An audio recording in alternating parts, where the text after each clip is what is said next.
All right, I'm just gonna.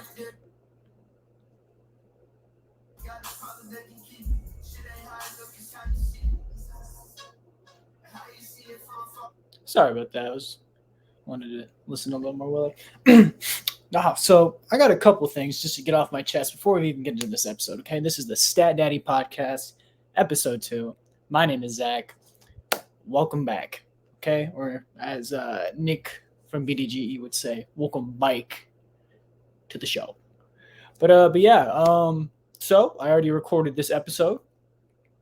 Yeah, so that was fun. What ended up happening was I had my handy dandy headphones plugged in, but I don't know if y'all can see that.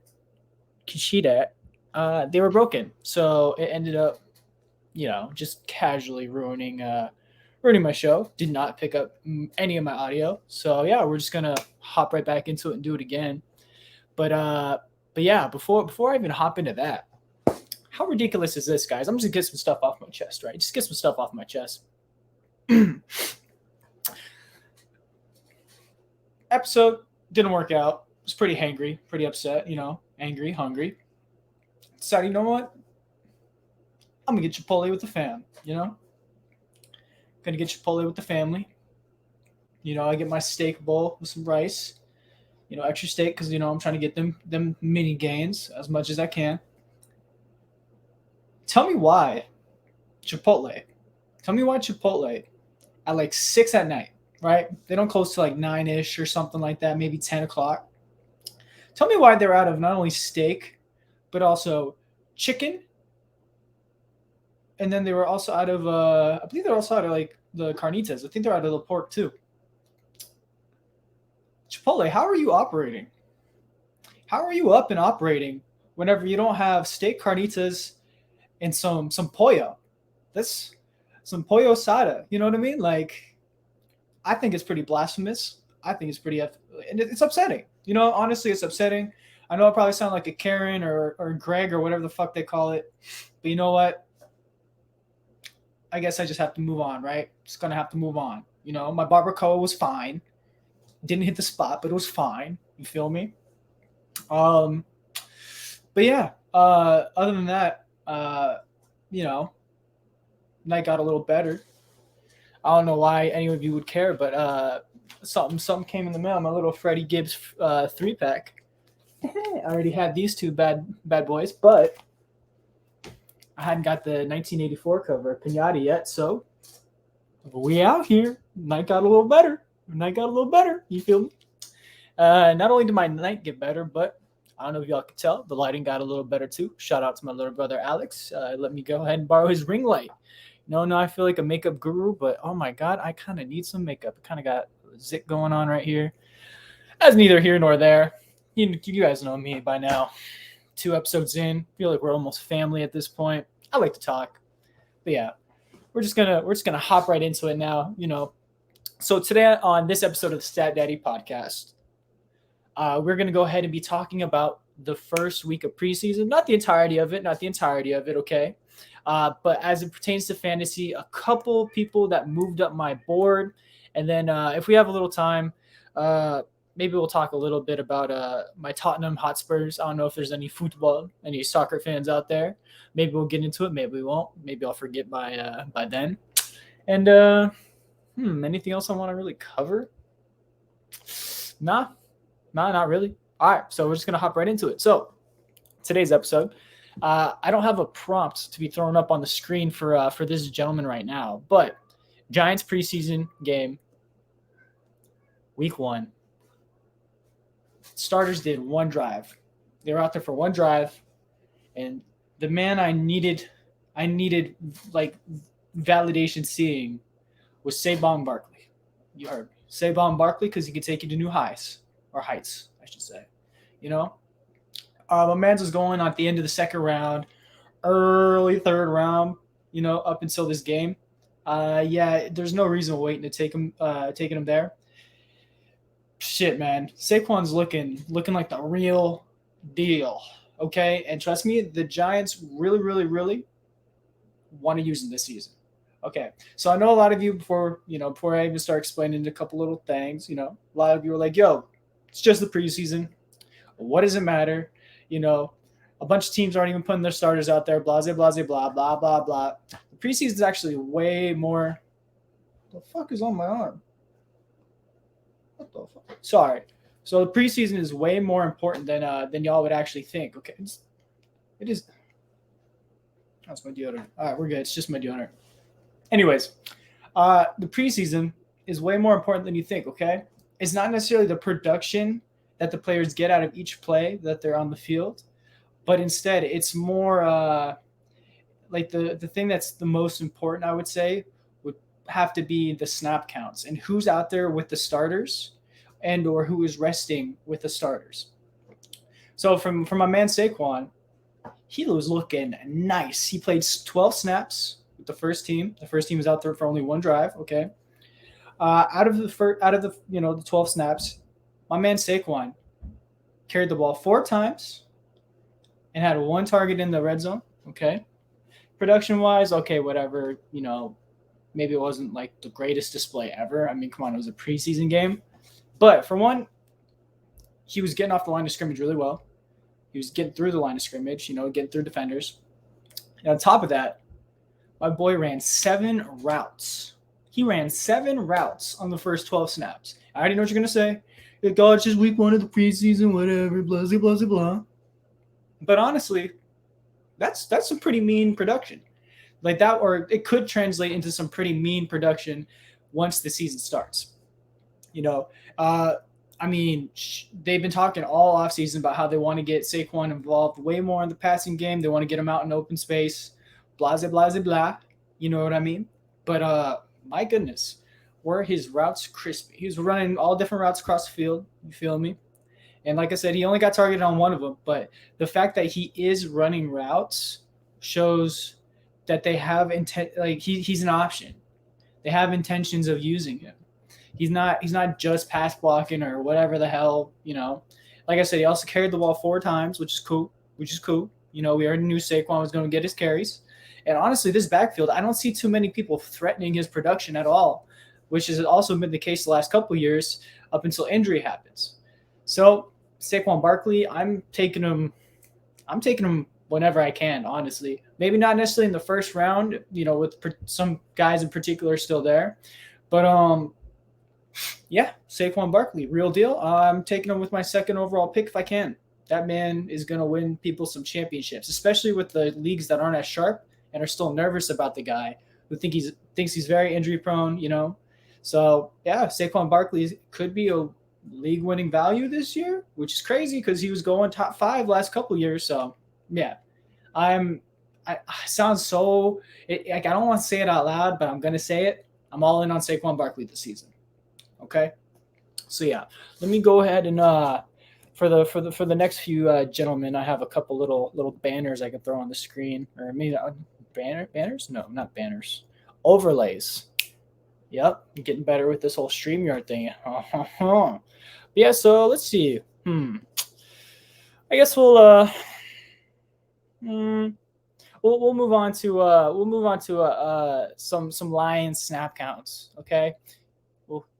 Some Lions snap counts. So everybody's getting pretty hyped up because of Hard Knocks. You feel me? Everyone's talking about that Jamal Williams speech that is floating all over Instagram. I'm not on Twitter as much anymore. I just recently got back on there just to kind of keep up with a couple analysts and checking out some fantasy stuff. But yeah, Jamal Williams gave that inspiring, emotional speech. Hear a lot of people talking he's overrated, blah, blah, blah, blah. They only won 3 games last year. Hey, man, that boy cares. Okay, that boy cares.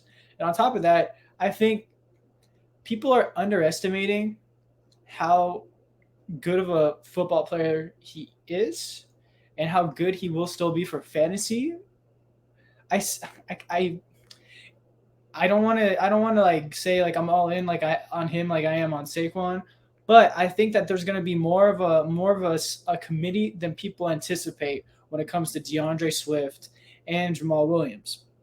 But with that being said, I definitely think DeAndre Swift is still, worth that RB1, pick going in like the second round, maybe the third, like end of the first, if people are kind of, really high on him. Mid to end of the second, if people are on wherever he goes, I believe he can still give you some RB1 production, especially with how involved in the pass game he is. And on top of that, you know, we see it last year. We've seen flashes of it. DeAndre Swift is just a good football player, okay? And he can make plays in the open field. And I don't know why so many people are hating on him. But, it sucks that the Lions offense is getting such a bad rep because, well, I guess they are a bad offense. But honestly, in fantasy football, sometimes it's not necessarily the worst thing ever to have players on a bad offense, because that means that they let me take that back. On a bad team. We'll say bad team rather than bad offense. Players on a bad team, because they're most likely going to be playing from behind a lot of the year. And whenever you have somebody like a DeAndre Swift who can catch balls out of the backfield, pause. And Jared Goff is, just dumping off passes like within the 5-yard line, maybe up to the line of scrimmage, whatever the hell you want to say. It's good to have, guys like that. He has the potential of making 7 to 10 catches in a game if they're behind, and Jared Goff is really feeling the pressure. But one player besides DeAndre Swift that I want to talk about is Amon-Ra St. Brown. Now, I haven't necessarily been fading St. Brown, but he hasn't been somebody I've been excited to draft this season. I didn't necessarily know if last season he was balling out, because, he's a legitimate certified baller, or if it was just out of necessity for the team. But he looked like the real deal. He looked like the real deal in the preseason. I know, like I said before, it's just preseason, but he's somebody that honestly now I'm comfortable taking, if he starts to fall in drafts, and especially whenever he's out on the field for 10 of 10 of the first team snaps.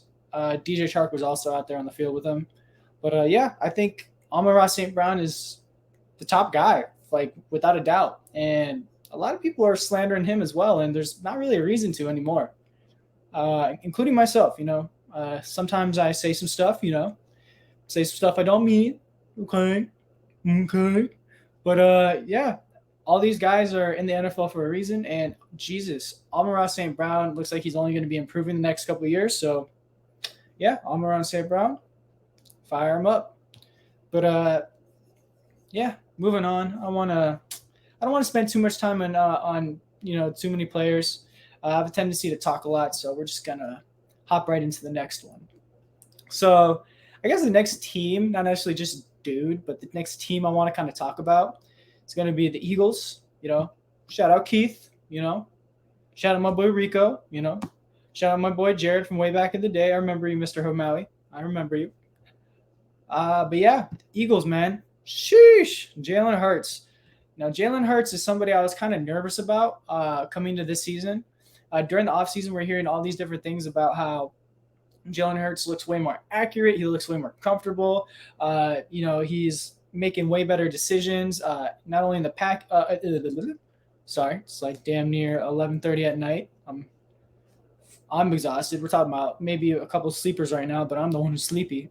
But Jalen Hurts, man, he looked good. He looked good. He connected on all of his passes that he made a couple of pretty good runs. Kind of took an ugly hit. Took an ugly hit on the sideline, but that's not really his fault. That was more the fault of the team he was playing against. But anyways, you got some snap counts up here. A.J. Brown was out there for 8 of them. Quez Watkins out there for 8 of them.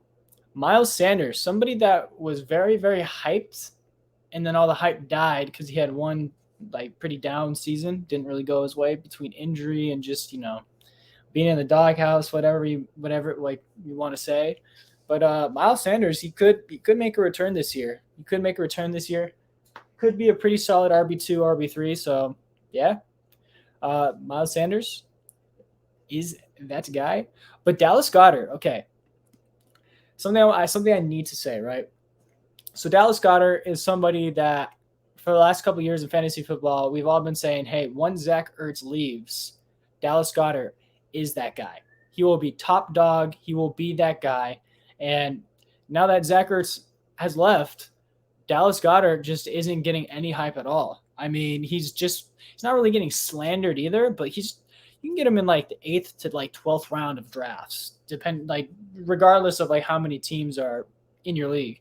I mean, if people are sleeping on him enough, like in small enough leagues, like he could, I don't know, he could fall all the way to the bottom rounds. Just depending on if people are fading tight end or, whatever the case may be. But yeah, I'm not necessarily sure why nobody's talking about Dallas Goedert. I think that he has a potential to be the number one target over, AJ Brown obviously is a dog. That's my boy. I loved him on the Titans whenever he was actually on the field. And I know AJ Brown has a really strong connection with Jalen Hurts, so that's going to be fun to watch this season. But yeah, Dallas Goedert, I don't see why he's not the number one and or number two target in this offense this season. So yeah, Dallas Goedert, I'm kind of moving him up my boards a little bit, kind of moving him up the board. But yeah, I mean, shit, here's the snap counts one more time. Jalen Reagor, whatever. He was out there. He played, but yeah, let's move on. Let's move on down. Who should we talk about next? The next couple are actually pretty interesting. So we can talk about somebody who's moving down my draft boards after this most recent preseason display, I should say. And that is going to be Treylon Burks. So yeah, my boy Treylon Burks, who a lot of people are saying was just going to slot right in and replace AJ Brown, and who a lot of people said had the potential to be the Jamar Chase of this year. Crazy, legitimately crazy. I know I said that kind of sarcastically. Sorry, my cat's going nuts outside the door right now. Let me just go tell Felix to chill.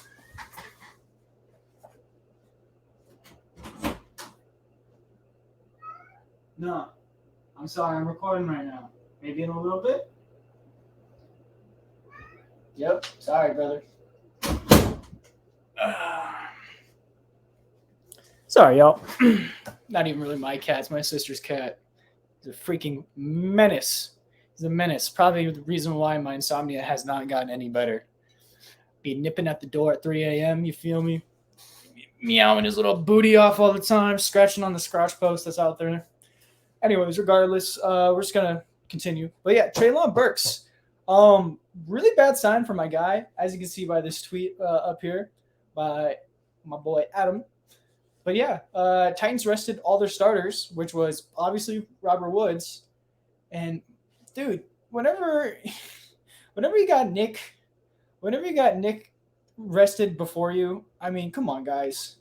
Like, I don't know what Treylon Burks is doing in camp.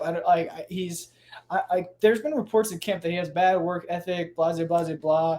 Not really a team player necessarily, but just to have one target on 30 snaps as well, and entering the game after like Racy McMath, Dez Fitzpatrick.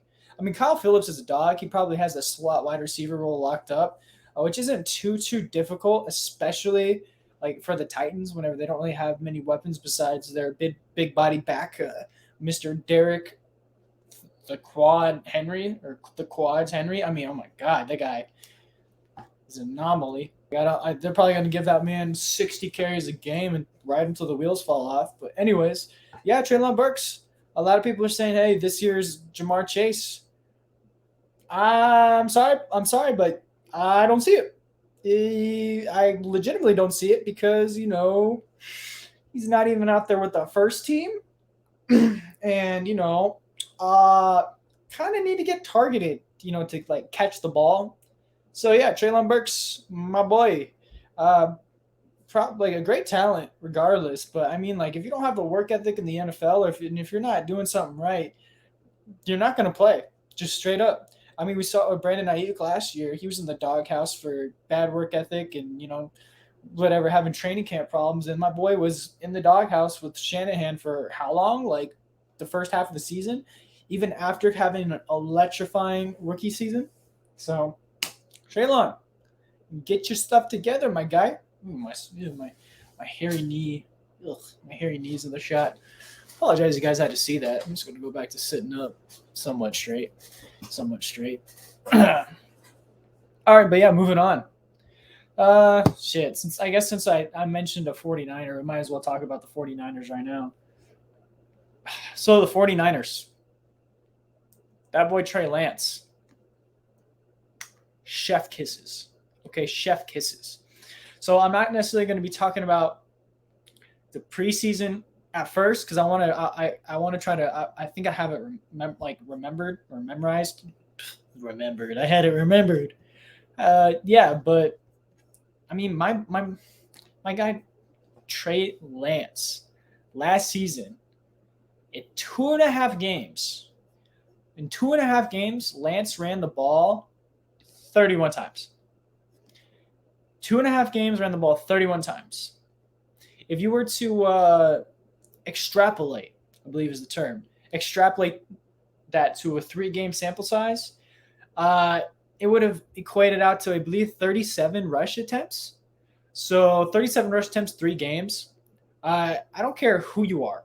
I don't care how good of an arm you have.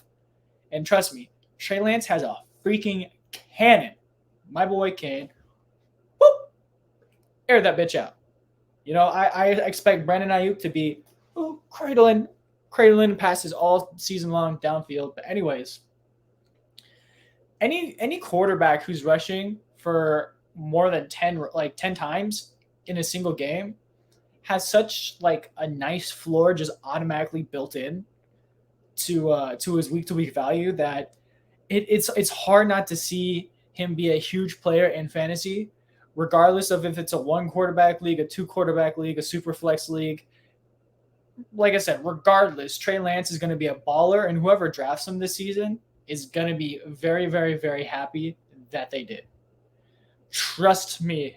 Trey Lance is that freaking guy. Okay? He is that boy. I know a lot of people were like, oh, well, last season in those 2.5 games, he wasn't anything crazy, but he definitely did show the potential that he had if he were to polish some areas of his game, and he looked pretty polished. Looks pretty polished. Not even gonna front. But yeah, enough about that. We're gonna just go ahead and show the snap counts for the 11 snaps that Trey Lance was on the field. You'll notice something. There's a little bit of a Trey and Trey connection. Yep, my boy Trey Sermon, a guy that I was also very high on last season. Unfortunately, was in the doghouse for legitimately the entirety of the season. Made me feel like a freaking scrub. It's a scrub. Whatever, I was parading around going, oh, they spent a 3rd-round draft pick on him. That type of capital they plan on. I'm like, nah. Trey Sermon, I guess I was just early on the kid. Just early on them. But yeah, Trey Sermon was out there, and honestly, it's pretty good to see him out there with Trey Lance, especially for every snap as the running back. With that being said, the 49ers backfield is always one of the harder backfields to kind of decipher and try to figure out every season. Sorry, I'm gonna put my leg up again, whether you see my hairy ass knees or not. But yeah, that in that backfield, I guess in the offense, I feel like those players have the shortest leashes. They have the shortest leashes out of any team in the NFL. I mean, Kyle Shanahan, you could look at him the wrong way and he's going to bench you for 4 games, right? So with that being said, if anything happens to Elijah Mitchell, if he gets injured, let's say, I don't know, he forgets to bring his cleats to practice one day, I don't know, you name it, you create a scenario in your guys' heads. You're probably way more creative and or accurate than I could be. But if anything happens, Elijah Mitchell's only a 6th-round talent. And I know a lot of people are like, oh, well, still, blah, blah, blah, blah. The what's the kid's name? The one on the Chiefs, was a 7th-round draft pick. Well, no, whatever. We're not talking about him and how he's dope and how he may, make some noise this season, especially since Clyde Edwards-Helaire just forgot how to play football after his first game in the NFL. But anyways, yeah, if anything were to happen to Elijah Mitchell, Trey Sermon has just as good of a chance to be the number one and or two in that 49ers offense as far as running backs go. I mean, on the depth chart, Jeff Wilson Jr. is still listed in front of him, but I honestly don't. I don't care. You know what I mean? I don't care. And even with what's his name, Davis Prince. Davis Prince, was that the rookie's name? I'm gonna look it up right now just so I don't feel too silly. But yeah, honestly, as far as like the 49ers backfield goes, I'm gonna be targeting whoever falls the farthest. Honestly, what was that kid's name? Sorry, it's really bothering me that like I can't remember this freaking kid's name.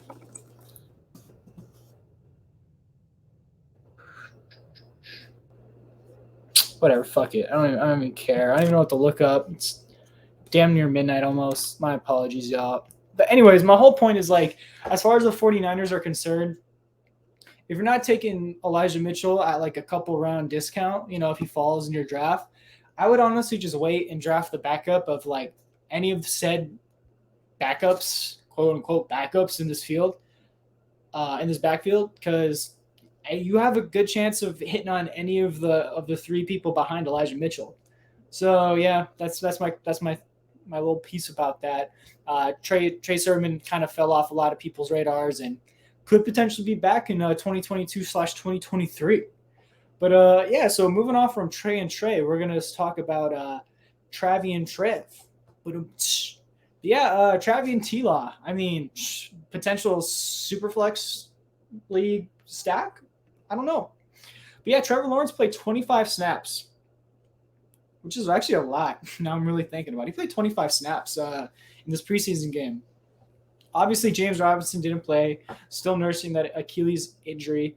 Reports are saying that he's starting to come back and, he's starting to look pretty decent. I don't care.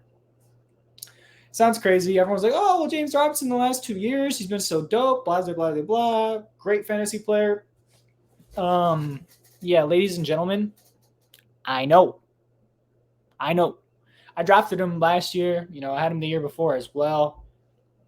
James Robinson's a dope guy. He's a dope player. I mean, runs hard, breaks tackles when he needs to, catch the ball. I feel that. But what people fail to talk about is how like Travis Etienne is really like that guy. And like I'll throw up the snap counts once again. Travi was out there for 22 of the 25 snaps that Trevor Lawrence played. And he also was 6 of 6 for third downs and 5 of 5 inside the 10-yard line, which honestly, like a lot of people are like, oh, he's a pass catcher. He's just a pass catcher. A lot of guys like Travis Etienne, they're just weapons. They're just a weapon to use. They're not necessarily a workhorse. And I agree. I really do not expect Etienne to be a workhorse. But what I do expect is for him to get all the valuable touches in this offense.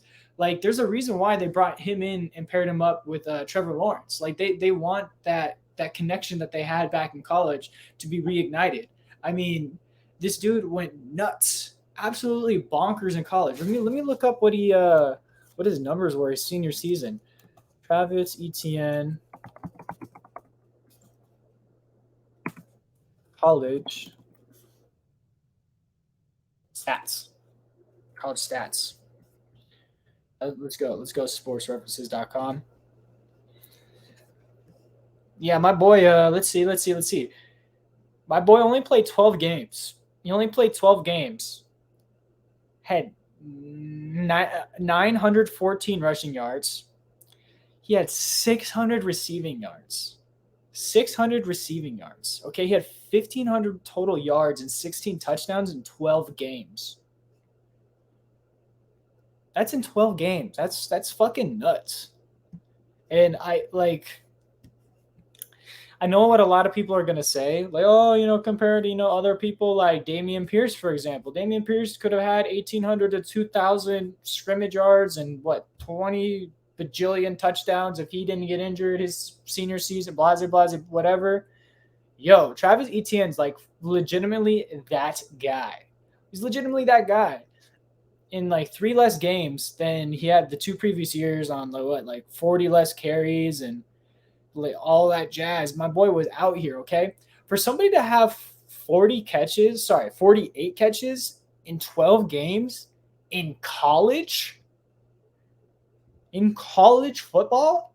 I'm not the biggest college football fan, but when I know getting 48 catches, in 12 games is a big deal for college. I mean, what my boy could have had six, he was on pace for what? Math is really hard. He was on pace for 60 catches as a college football player in one season on 12 damn near 12 and a half yards a catch. Come on, guys. Come on. Like, let's not overthink things. I mean, in the season before, my boy had 37 catches, rushed 207 times, had 2,046 scrimmage yards, and 23 tutties. 23 tutties. Guys, Travis Etienne is going to be a problem, okay? I'm anticipating he's going to be top 2 candidate for comeback player of the year. And honestly, he's going to, like I said before, he's going to get most of the valuable touches in my humble opinion. I feel like James Robinson, if he does, worst case scenario for Travis Etienne, they split the workload right down the center. Travis Etienne is going to get all the valuable touches, the 2-minute drills, the 4-minute drills. He's going to get a lot of targets. Trevor Lawrence is comfortable with that guy. You know what I mean? So, yeah, Travis Etienne. Fire him up. Still ripping him in the 4th round. If he's in the 4th round and I see him, no questions asked, I'm taking that guy. Especially since this season, I do not want to fall victim to the running back dead zone, especially with how I'm more comfortable this season drafting like a multitude of wide receivers in the 1st round. Guys like Travis Etienne, Saquon Barkley, different guys like that are falling in drafts. I mean, compared to where a lot of people draft running backs first, those guys aren't the worst picks in the world to be your RB, RBs 1 and 2. Like if I walked out of a draft with Saquon Barkley and Travis Etienne from RB 1 and 2, I'm assuming I have a dope wide receiver thrown in there. Like I'm going to be pretty happy. I'm going to be pretty excited, honestly. So yeah, let's go. I'm ready. Give me the T-Law and Travi experience. You feel me? But yeah, we're going to move on. We're going to move on to another gentleman who is on the Jaguars who got cashed out on his 3-year contract. I believe it's worth 32 or 35 million. My boy, Zay Jones. Okay. So yes.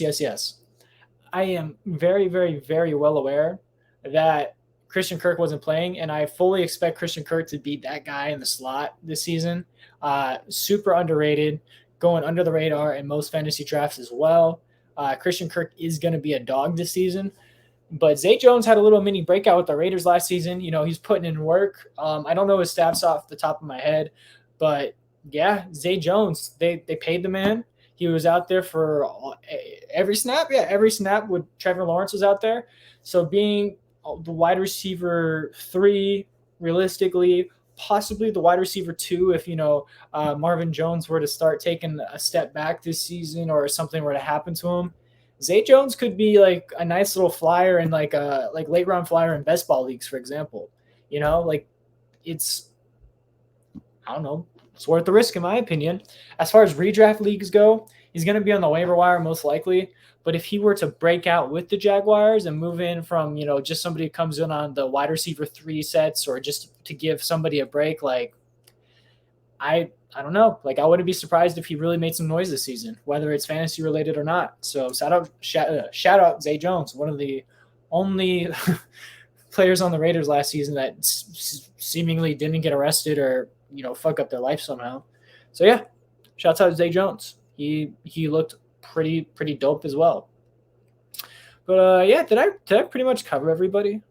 Did I cover everybody? Covered Trey Lance. You feel me? Covered Zay. I covered Travi T Law. I got the shout out Trey Sermon. You know, that's a nice little throwback from last season. Fucking Trey Sermon.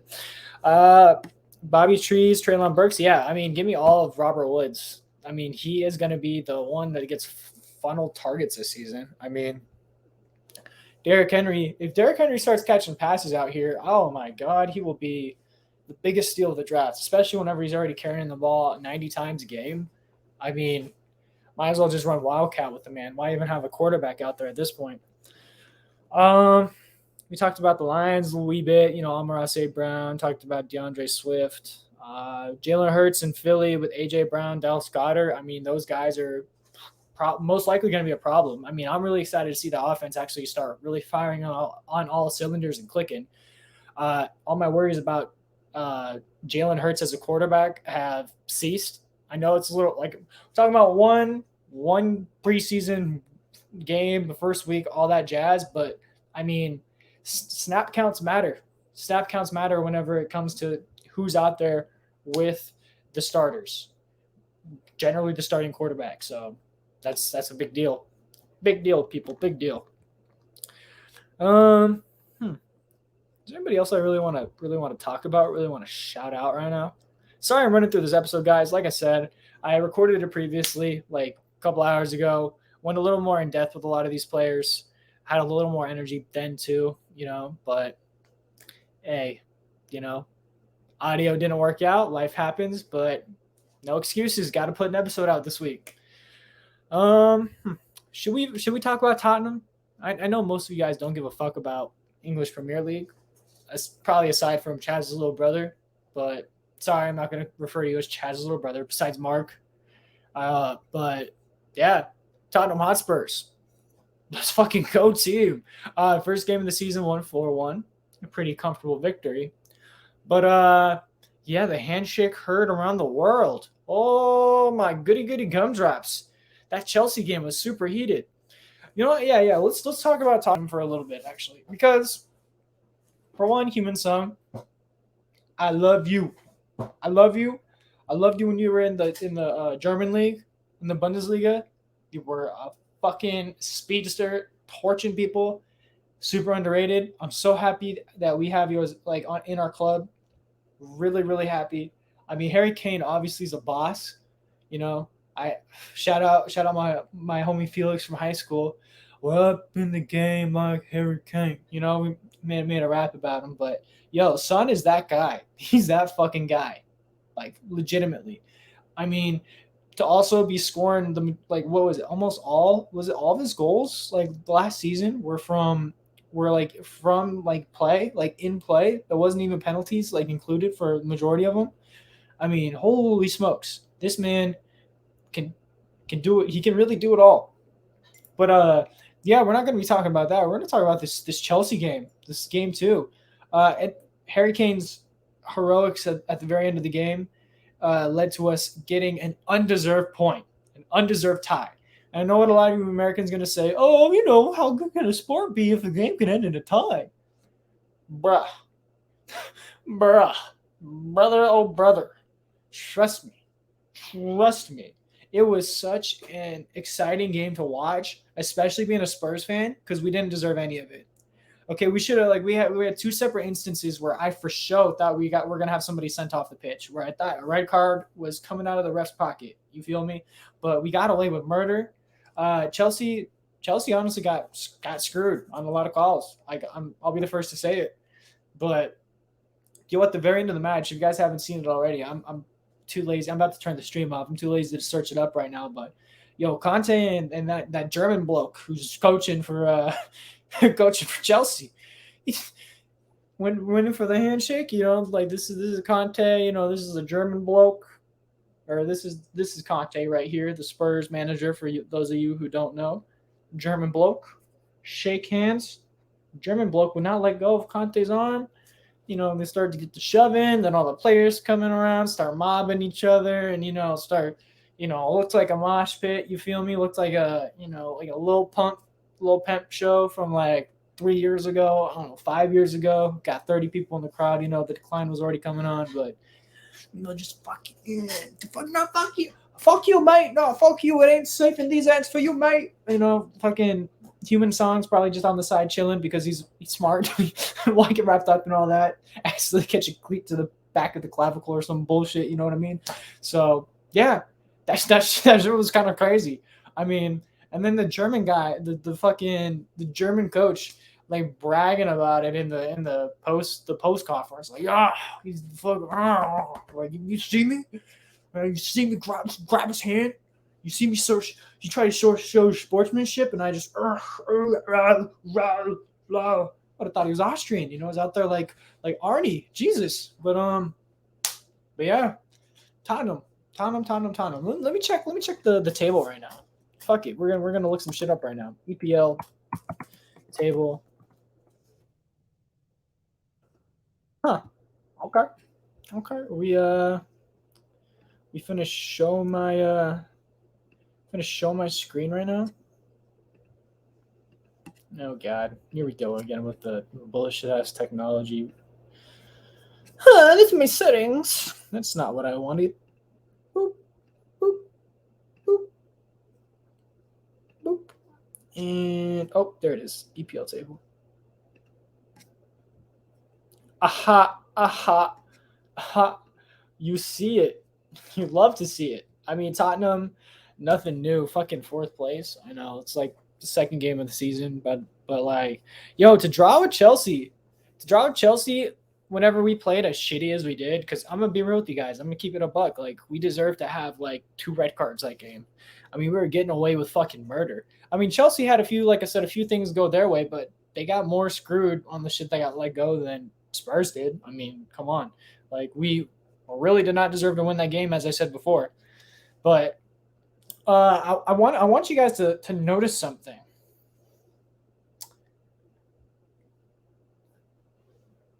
Yeah.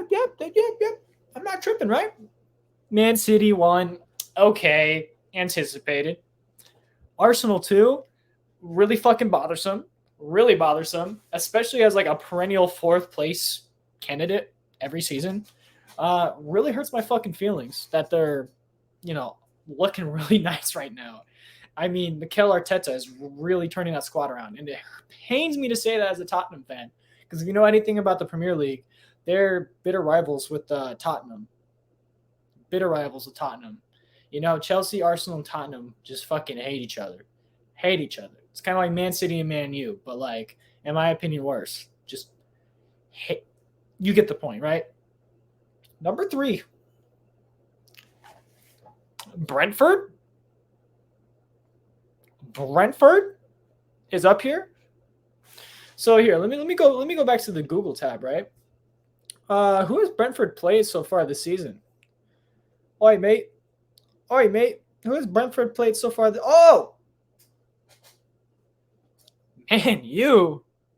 Man, you. 4-0 smacking of Man U. And everyone's shocked that Cristiano Ronaldo wants to leave and play Champions League football elsewhere. I mean, really? I mean, no offense to Brentford. Okay, no offense to Brentford and all that jazz, but like, really? Shocking to see him up here. Happy for the club, I guess, but yeah, Man United is not on this list of they're not on the table right now. They're not on the top of the table. Where's Manchester? Oh, you'll notice a little something right here. Liverpool in 12th place. I mean, oh my, that's troublesome as well. But I mean, to have a 5 goal, like a negative 5 goals, like goal differential, and be last place 2 games into the season, like, this is how you're starting your season. I mean, I know Arsenal last season started pretty shitty too, and they ended up turning it around as well. But I mean, like, come on, Manchester United, what happened to y'all? Like, sincerely, what happened to you guys? And obviously, the other suspect that is missing from up here is gonna be Liverpool. That's pretty shocking to see Liverpool down here as well. But shit. just seeing Manchester United down here in the relegations, it's pretty. Yeah, it's hard to see, man. It's hard to watch, especially growing up rooting for Cristiano Ronaldo whenever he got brought into Man U. I probably shouldn't be admitting that as a Tottenham fan, but fuck it. But still, rough goings for the folks over there in Manchester. Sorry, my accent game is piss poor, mate. God damn. I need to get a fucking life. But yeah, Tottenham legitimately could be Champions League contenders again. Pretty exciting. I know we made it all the way to the final a couple of years ago just to fucking lose, you know.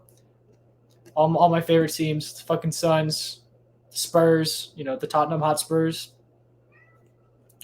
Just fucking Dolphins, you know. Just anytime any sort of success happens to any of those teams, they just find a way to piss it down the drain. Shit. Felix, I'm trying to project right now. Oh, God. All right, guys. I think that's my cue to wrap everything up. But yeah, I know today was kind of a shit show, but like I said, kind of disinterested in recording this episode since I did it already.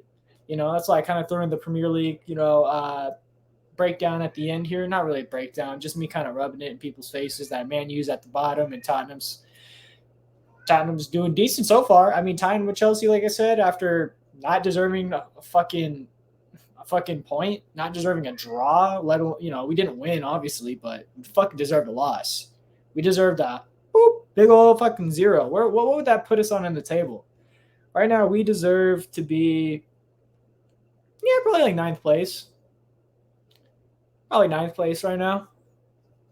You know, not crazy. You know, like we said, the season just started. Actually, I'm curious, who do we play against? Okay, see, Wolves are sneaky. I expect us to beat Nottingham, West Ham, and Fulham. Ooh, I got a request off the 10th. That's gonna be a good ass game. Can't wait to get thrashed 4-2. You know. October 1st though. You bet your sweet ass I'm going to be up at 4:30 watching that one. Sorry, guys. I'm going off on a tangent again. I was just doing the outro, and then, you know, life got in the way. But, yeah, if you guys enjoyed this episode or these fucking ramblings of a crazy old man, I'm an old man at this point, yeah, be sure to subscribe to the YouTube channel. You know, like, comment, subscribe, all that jazz that those fucks always say on their sites. But if you don't want to watch us on the YouTube, you know, disinterested in seeing my face, that's okay. You can listen to us on Spotify and Apple as well. Hopefully I can fucking set up the Google Play or Google Podcast bullshit. I don't know if y'all saw on my Instagram. I'm just shitty with technology. Shit. Is there something else supposed to shout out? Shit. Oh yeah, shout out to the Stat Daddy TikTok. I'm gonna start trying to upload on there. Threw something up there already. Just one talk up so far. Is that what the kids call them? Talks.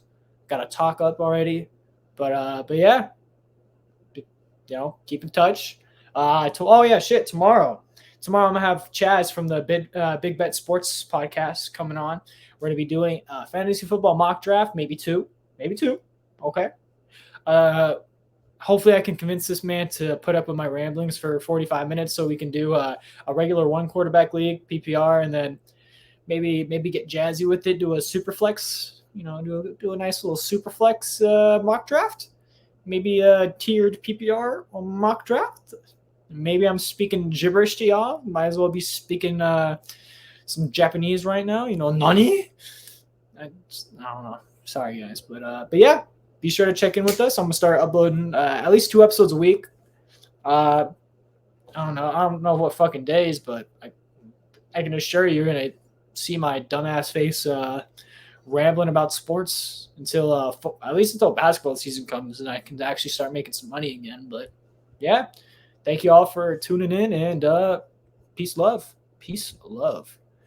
Cue the outro music.